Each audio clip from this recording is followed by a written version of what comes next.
आज गोशा महल police ground में गौ प्रतिष्ठा कार्यक्रम जो गोपाल मणि जी के कार्यक्रम द्वारा शुरू हुई। गोपाल मणि जी महाराज जी का एक ही संकल्प है कि गौ माता को राष्ट्र माता घोषित करो। ये संकल्प लेकर गोपाल मणि जी महाराज हर स्टेट में बहुत बड़ी बड़ी रैलियां और बहुत बड़ी सभाएं उनके द्वारा की गई है। उनका एक ही उद्देश्य है कि जितने भी भारत देश में जो गौ भक्त है, जो हिंदू है, जो अपने आप को जो कहते हैं कि हाँ मैं हिंदू हूँ, वो सब के सब गौ माता की रक्षा के लिए उठे। 100 करोड़ हिंदूवासी गौ माता की रक्षा के लिए, गौ माता को राष्ट्र माता बनाने के लिए आवाज उठाए। ये संकल्प लेकर गोपाल मणि जी महाराज जी निकल चुके हैं। मैं सुदर्शन चैनल के माध्यम से हर वो गौ भक्त से ये विनती करता हूँ कि अब गौ माता को राष्ट्र माता घोषित करने के लिए हमें आवाज उठाने की आवश्यकता है। हर स्टेट में बड़ी बड़ी रैलियां करने की आवश्यकता है और सरकार पर दबाव लाने की आवश्यकता है। और आज हम सब संगठित होकर इस भाग्यनगर नगरी में सारे गौभक्त, बहुत सारी संख्या में यहाँ पर गौभक्त पधारे हैं और सबका एक ही उद्देश्य है कि गौ माता को राष्ट्र माता घोषित करे। धन्यवाद। ये जो हजारों की संख्या में यहाँ पर आज भक्तगण पहुँचे, तो ये एकजुट होकर के गौ माता को राष्ट्रमाता बनाने की बात कर रहे हैं, तो ये दिल्ली तक आवाज़ कब पहुँचेगी?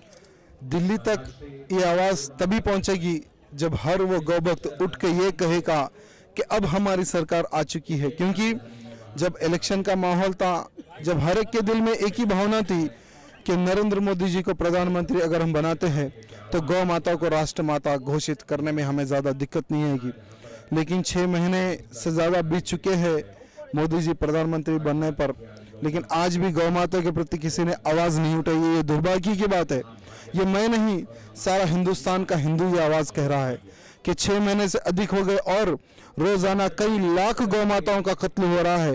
ये कत्ल मोदी सरकार के ऊपर है। ये एक मैं बीजेपी का एक विधायक रहने के बावजूद ये बात कह रहा हूँ, ये मैं नहीं, हिंदुस्तान की जनता की आवाज़ मैं कह रहा हूँ। अभी इसकी शुरुआत हैदराबाद से क्यों की गई?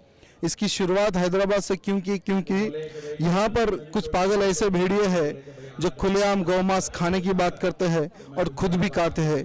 तो गोपाल मणि जी महाराज जी ने इसकी शुरुआत जो भाग्यनगर से की है, भाग्यनगर के वासी सभी के सभी भाग्यशाली है जो इसकी शुरुआत हमारे भाग्यनगर से हुई है। और इसकी आवाज़ दिल्ली तक जाने के लिए हर वो हिंदू संगठित होकर आवाज़ उठाना है, तभी इसकी आवाज़ दिल्ली तक पहुंचेगी। आप भारतीय जनता पार्टी के विधायक हैं, तो क्या आप भारतीय जनता पार्टी के विधायक होने के अकबरुद्दीन ओवैसी के खिलाफ आवाज़ उठाएंगे?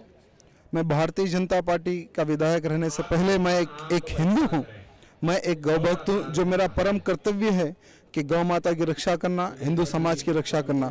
और रही है अकबरुद्दीन ओवैसी की बात, ये तो सिर्फ वोट बैंक प्राप्त करने के कारण इस तरह के बेतुके बयान देता है और इसमें उतनी दम नहीं है जो बाहर आकर बात करे।